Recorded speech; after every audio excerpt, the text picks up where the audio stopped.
All right, welcome geometry friends. Here we go, our second lesson of chapter 6 on parallelograms. We looked generally at polygons in the first lesson, and now we're going to be, the next several lessons, we'll be looking at how I like to explain it is all the different types of quadrilaterals and their special powers. Okay, so specifically in this chapter, we're going to be looking at four-sided shapes or four-sided polygons, and each shape we're going to want to know its definition really well, so we can distinguish it from others, and then we're going to want to know what special attributes it has. And so this lesson is going to be on parallelograms, okay, which as you're learning to spell it, one R, first double L, if I spelled it correctly. Hopefully I did. Okay, so here we go. First definition is what is a parallelogram? Okay, what is a parallelogram?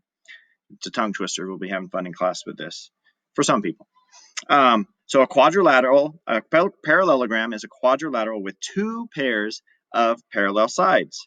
Okay, so in other words, it's a four-sided shape. Here's just a quadrilateral, which could be anything that looks like that, could be something that looks like that. It could be all these various shapes, but a parallelogram is one that's going to be four-sided, but as best as I can draw here, its four sides are parallel.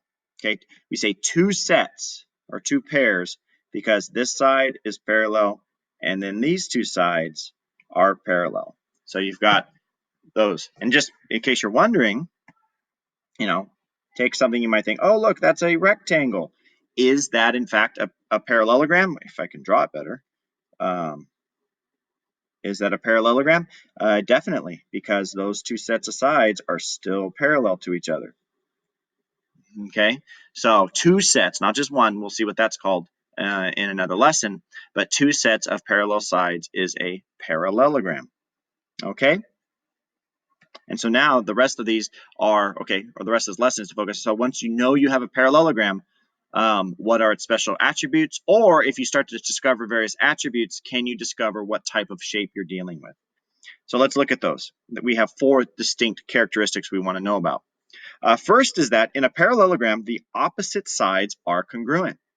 So however you want to draw it, if you draw a shape that has two sets of parallel sides, your opposite sides are always going to be the same length. Okay, not all four, that's possible, but for sure the opposite sides are going to be congruent. So if you have a parallelogram, again, however you want to draw it, let's draw one like this. Why not? If I know that this is 3, and I know that this is 5, then you can conclude for sure that this is also 5 and this is also 3 in length, because the opposite sides are always going to be congruent. Okay, second feature is the opposite angles are congruent. So if I draw a parallelogram, again, it'd be nice if you could measure this, but this opposite angle, so that this angle, you can see it's an acute angle, and this other one is also an acute angle. Those two will always be the same measurement. And same here, these two will always be the same. Okay, so if we had another one, we'll just draw it like this time. Okay, if I know that this angle is, well, let's make it more realistic. This is 120. Then I know that the other angle must also be 120 degrees. Okay, opposite angles are congruent. Third special power attribute is that the adjacent angles are supplementary. And we're going to, in one of the questions, we'll flesh this out. But if you have a parallelogram, I'm going to draw it like that. Two sets of parallel sides. Ooh, that's not very good. It's a little better. The adjacent angles, so in other words, the angles next to each other, this angle and that angle, we can know, let's call them angles 1 and 2. Their angle 1 plus angle 2 will be, what does supplementary mean? They add up to 180. Okay, and we'll look at why this is so, but those adjacent angles will always be supplementary. So if you have one of these wonderful shapes, one of these wonderful quadrilaterals, specific type of polygon, and you know that, say, this angle here is, we'll just say it's 50 degrees, okay, then I can know immediately that this angle here adjacent to it must be 130 degrees. Okay, and so those are adjacent. Now I'll also go ahead and point out, I know that this way is also adjacent. So this is also 130 degrees. And whether you think, well, because opposite angles are congruent, or whether because these two guys are supplementary, I know that this angle over here must be, oh, not 30, but 50. Because it's got to be either opposite angles congruent or, again, all the adjacent sides. So all the angles that are next to each other, they'll always be supplementary and add up to 180. And finally, our last special power of our quadrilateral, named parallelogram, is that the diagonals of a parallelogram bisect each other. Okay, so that means if I draw my diagonals from here to here, or from there to there, alrighty, then I know that, and this is important, the diagonals aren't necessarily the same length, but I know that where they're crossing, if these were straight lines and truly parallel, I would know that this piece from here to here is the same as this distance from here to here. And I know that this distance right here is the same as this distance. So in other words, those two lines, when they cross each other, they always cut each other in half. They're not the same length. So not all four pieces are the same. That will be another special quadrilateral, but they do cut each other in half. So put some numbers to this. Say you have I'll draw it a little smaller. Say you have a quadrilateral, and let's put some letters, A, C, B, C, D, and let's say they have an intersection, or diagonals, I'm sorry, and they intersect at, we'll call that E. Alrighty, so if I know that AE equals 5, then what is CE? Okay, I know that that would also have to be 5.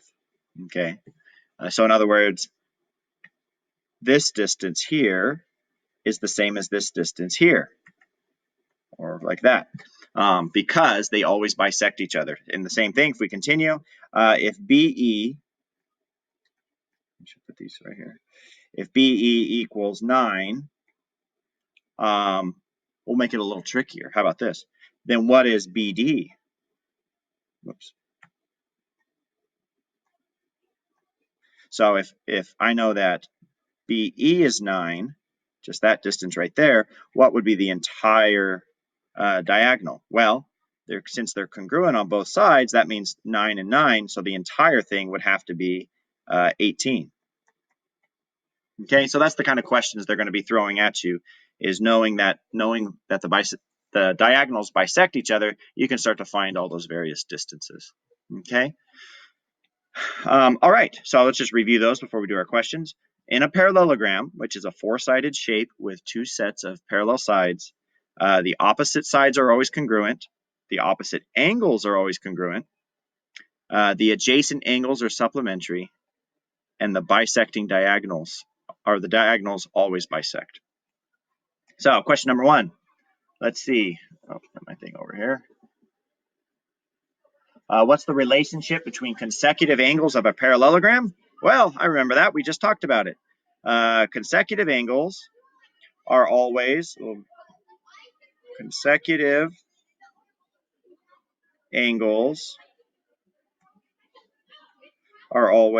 supplementary. Okay? In other words, angle 1 plus angle 4 equals 180 degrees. Or you could say angle 4 plus angle 3 equals 180 degrees. And you could say on and on and on. So that's the relationship. What property related to transversals does this come from? Ooh, okay, let's take a look at it. So imagine, because we have parallel lines, right? And parallel lines create transversals. So let's look at it. So this is a parallel line, and this is a parallel line, all right? And then we have this right here. There's a transversal. So why are angle 1 and 4 supplementary? What are they to each other? We learned this back in chapter 3. We learned that they are, I can hear you saying it, they are same side interior angles. So in other words, we can already see or prove that they must be supplementary because they're same side interior angles. Because you've got parallel lines with a transversal, and the two lines on the same side inside are always add up to 180. And you could do it the same way if you turn the parallelogram on its side, and you could see that if I don't want to keep drawing all over this, but 1 and 2 are also same side interior angles. 2 and 3 are same side interior angles. 3 and 4 are same side interior angles. So that's why they are supplementary, or another way of looking at why they are is because they're those same side interior angles on a transversal. Where there are parallel lines, you have transversals. All right, and number 2 says if parallelogram ABCD has side AB equals 7 centimeters and AD equals 20 centimeters, so I filled that in. What are the measures of the other two sides? So I'm just very basically applying the characteristics. Okay, opposite sides are always congruent, so I know that this side must be 20 centimeters. BC is 20 centimeters, and I know that DC must be 7 centimeters, right? Opposite sides are always congruent. And then it says, if I know one angle, I know that that one angle there is 72 degrees. Obviously, I didn't draw this right because that would be acute, but I'm sure you don't care. How do I find the other three angles? Easy, too easy, Mr. Mafford. Okay, well, because opposite angles over to here, that's going to be congruent. So that's 72 degrees. Okay, how about B and D? Well, they are adjacent. So that means this way and this way, I have to be supplementary. So that means I just need to do 180 minus 72, and that's going to tell me angles B and D. So let's see, I believe that's 108. So that means this angle here must be 108, and it's both supplementary to the 72s, or it's across. B and D must be the same value. So that's also 108 degrees. All righty. One other fun fact is if you were to then add all these up inside, I should have added that as a question, you can see that 72 plus 108 is 180.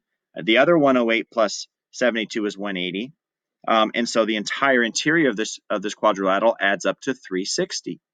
And that confirms the formula we learned in 6.1 that n minus 2 times 180 tells you the total sum, because if this is a four-sided shape, and if I plug that in there, you would get 4 sides minus 2, you'd get 2 times 180, and you'd get 360 degrees. So I can also confirm all those angles should add up to, that looks like 3,600 degrees, 360 degrees. I'm going off track, but I just love geometry so much I wanted to point that out. You can really know whether all your angle measurements are right. The opposite should be congruent, the adjacent should be supplementary, and if it's a four-sided shape, all four must add up to 360 degrees. All right, I'll go ahead and erase that just so I don't confuse you with the notes. But you guys have a great day. We're going to see you in class, and we're going to have a good time. All right.